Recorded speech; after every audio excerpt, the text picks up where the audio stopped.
उत्तर प्रदेश का आम महंगाई से, शिक्षा से, बेरोजगारी से परेशान है। उस पर भारतीय जनता पार्टी का दाल गलने वाला नहीं है। ये कितनों नाटक कर लें, ये कितनों जादू टोना मंत्र कर लें, एक दलित लड़की की हत्या कर देता है, निर्मम हत्या कर देता है, तो उस पर क्या स्टैंड नहीं लेना चाहिए? क्या उस पर बेबाकी से उनको नहीं बोलना चाहिए? क्या उस पर दिल्ली के जिम्मेदारों से सवाल नहीं करना चाहिए? प्रेम प्रसंगों में हिंदू मुसलमान कहाँ से आ गया? प्रेम प्रसंगों में दलित और अगड़ा कहाँ से आ गया? प्रेम प्रसंगों में दलित और पिछड़ा कहाँ से आ गया?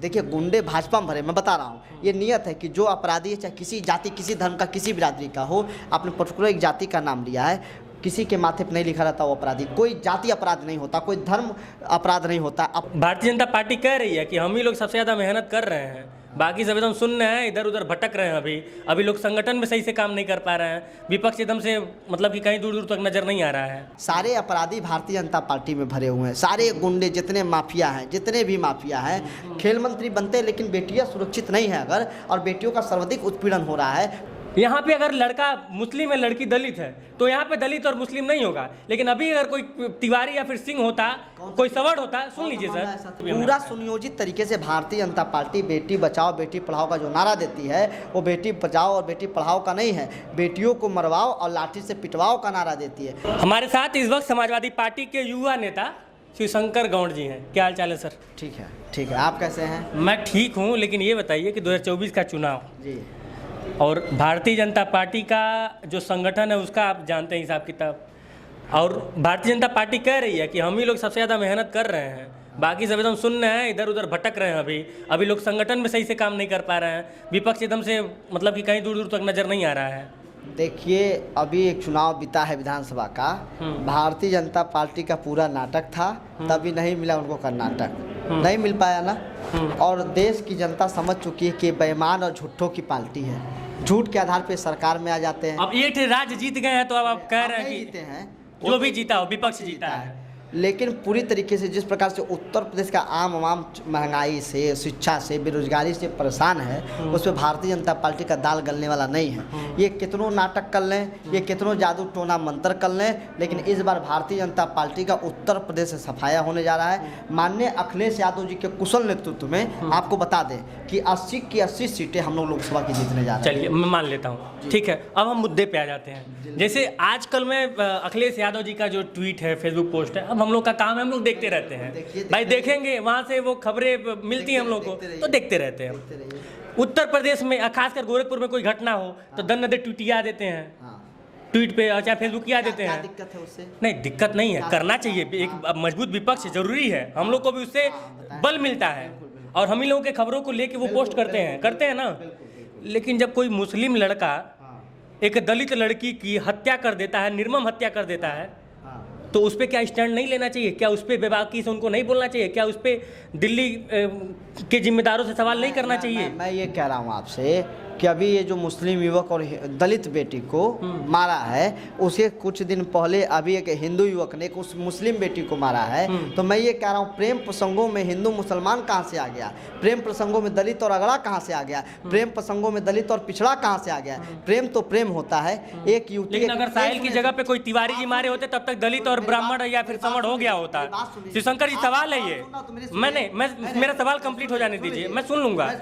मैं यहाँ पे अभी आप सुन लीजिए पहले। आप नहीं, अगर यही मामला शिवशंकर जी, मैं सुन लूंगा, आप ही को बोलना है। मैं यहाँ पे कोई और नहीं है, डिबेट नहीं हो रहा है, मैं आपसे सवाल पूछ रहा हूँ, आप ही को बोलना है। लेकिन सुन लीजिए सर, यहाँ पे अगर लड़का मुस्लिम है, लड़की दलित है, तो यहाँ पे दलित और मुस्लिम नहीं होगा। लेकिन अभी अगर कोई तिवारी या फिर सिंह होता, कोई सवर्ण होता, सुन लीजिए सर, कोई अगर ऐसा मामला होता तो अब तक दलितों पे अत्याचार वाले कई सारे लोग, यहाँ तक कि चंद्रशेखर रावण अब तक नहीं बोले, जो कि इस वक्त जो है काफी करीबी हैं अखिलेश यादव जी के। समाजवादी पार्टी का कार्यकर्ता हूँ, नौ की आजाद समाज पार्टी। नहीं, लेकिन अगर आजाद समाजवादी पार्टी से आज हाथ बहुत ज्यादा मिल रहा है आजकल। अरे मैं सुनिए, राम को दशरथ का बेटा नहीं कहने वाले भारतीय जनता पार्टी गोद में खेल रहे हैं, तो अलग सवाल है।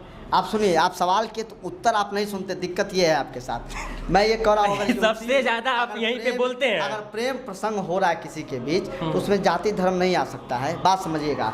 उसने जो कलावा बांधा हुआ था, कलावा बांध के छलावा कर रहा था, आप कह रहे प्रेम प्रसंग मारा, नहीं, कलावा बांध के वो छलावा कर रहा था। जिसने मारा वो आपकी नज़र है, मेरी बात सुनिए, जिसने उस युवती को मारा, उस बेटी को मारा, या जिसने किसी भी बेटी के साथ नाम बदल के, जाति बदल के, धर्म बदल करता है, वो अपराधी प्रवृत्ति का है और अपराधियों को कभी क्षमा नहीं किया जा सकता, चाहे कोई हो, चाहे मुसलमान हो, हिंदू हो, दलित हो, अगला हो, पिछड़ा हो, हम अपराधियों का संरक्षण। तो क्या यह स्टैंड अखिलेश यादव जी का भी है? मैं जो कह रहा हूँ, माननीय राष्ट्रीय अध्यक्ष जी का जो नीति है, जो विजन है, जो उत्तर प्रदेश के बारे में सोचने का विजन है, पूरे भारत में जो सोचने का विजन है, माननीय राष्ट्रीय अध्यक्ष, आपने देखा होगा माननीय राष्ट्रीय अध्यक्ष जी चुनाव के दौरान कई अपराधियों को मंचों से उतरवा चुके हैं अपने। आप नहीं देखते क्या? आप देखते नहीं क्या? ये देखते हैं तभी तो खबरिया करते हैं। वीडियो क्यों नहीं बनता है? आप मेरा वीडियो सारा देखते हैं, देखते रहते, तब ये गलत बात है, तब आप आरोप क्यों लगा दे रहे हैं? तमाम अपराधियों को उतारने का उन्होंने काम किया और एक भी अपराधियों को टिकट देने का काम नहीं किया। उसी प्रकार से माननीय अखिलेश यादव जी का भाजपा कहाँ बार बार कहती है कि गुंडों की पार्टी है समाजवादी पार्टी। ये नियत देखिए, गुंडे भाजपा में भरे, मैं बता रहा हूँ, ये नियत है कि जो अपराधी है, चाहे किसी जाति, किसी धर्म का, किसी बिरादरी का हो, आपने पर्टिकुलर एक जाति का नाम लिया है, किसी के माथे पर नहीं लिखा रहता वो अपराधी। कोई जाति अपराध नहीं होता, कोई धर्म अपराध नहीं होता। अपराध कुछ व्यक्ति करते हैं जिससे पूरे कौम को, पूरे समूह को बदनाम किया जाता है। हमारा ये मानना है, हमारी पार्टी का ये मानना है और हम सारे धर्मों का सम्मान करते हैं। एक कड़वा सवाल पूछ लूँ? हम ये कहते हैं जो आपने अपराधियों की बात की, आप फहरिस्त निकाल लीजिए, सबसे ज़्यादा रेपिस्ट किस पार्टी में भरे हैं? सब।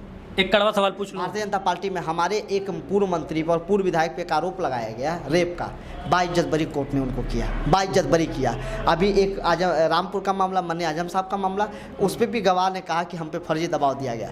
तो आप ये नहीं तय कर पा रहे हैं क्या? सारे अपराधी भारतीय जनता पार्टी में भरे हुए हैं, सारे गुंडे, जितने माफिया हैं, जितने भी माफिया हैं, भू वाले हैं, सब के सब, ये सब जो है भू माफिया हैं, पेपर नकल कराने वाले तमाम माफिया, सब भारतीय जनता पार्टी के संरक्षण में। अच्छा, मैं ये कह रहा हूँ जी, जैसे मान लीजिए कि आप लोगों का स्टैंड क्लियर है कि बेटियों के साथ अगर कुछ भी अत्याचार होगा तो तमाम, एक सुन लीजिए, भाजपा जो है आपको कोसती है और आप लोग भाजपा को कोसते हैं। एक बात कह रहा हूँ, सुन लीजिएगा सवाल पहले।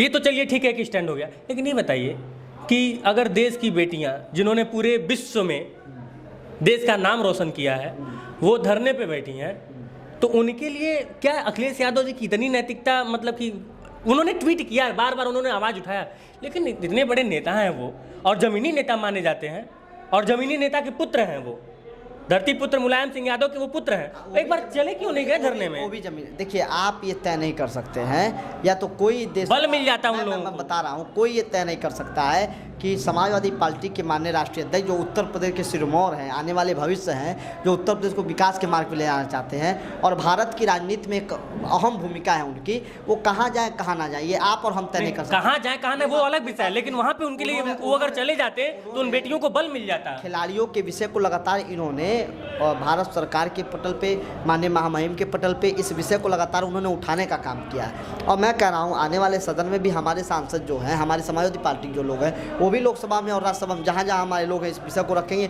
आप बात ये समझिए, हमारे जाने का बात नहीं है, आप बात समझिए, जो बेटियों का मेडल लेके फ़ोटो खिंचवाते थे आज वो कहाँ हैं?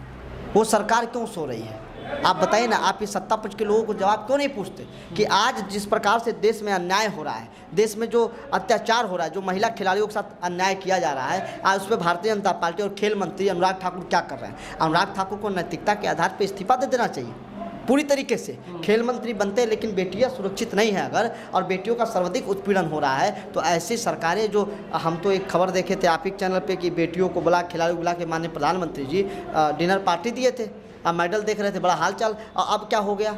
आप ये समझिए, ये मुद्दा हमने उठाया था, इस मुद्दे को भी पूरा सुनियोजित तरीके से भारतीय जनता पार्टी बेटी बचाओ बेटी पढ़ाओ का जो नारा देती है वो बेटी बचाओ और बेटी पढ़ाओ का नहीं है, बेटियों को मरवाओ और लाठी से पिटवाओ का नारा देती है। आज अगर बेटियां न्याय मांग रही, मैं कह रहा हूं न्याय मांगने तक जो पद पे है उस पद पे हटाना चाहिए, न्यायिक जांच बैठाएं या सीबीआई जांच कराइए आप, और सीबीआई जांच करा के जो दूध का दूध है, पानी का पानी है, सही कर दीजिए। आप नहीं करेंगे, आपने लखीमपुर खीरी की घटना आपको याद नहीं है, जो किसानों पर गाड़ी चलाई? बिल्कुल याद है, हम लोग कवर भी किए थे। गृह राज्य मंत्री के बेटे ने ऐसे किया था, क्या जांच हो पाया? आखिर गृह मंत्री जी कौन है? हमारा बेटा निर्दोष। अच्छा, मीडिया पे तुरंत तंज कसते हैं, तुरंत तंज कस देते हैं, तन को मौका नहीं छोड़ते हैं। हम तो माननीय हमारे नेताजी ने कहा कि उन्होंने मीडिया की 2 लिस्ट बना रखी है, एक ईमानदार वाला, हाँ, अच्छा, हम लोग कौन वाले कैटेगरी में? सब ईमानदार हैं। वो तो माननीय जी जाने कौन ईमानदार है, कौन बड़का ईमानदार है, कौन छोटा वाला ईमानदार है, ये दोनों तय है चीज़ों पे।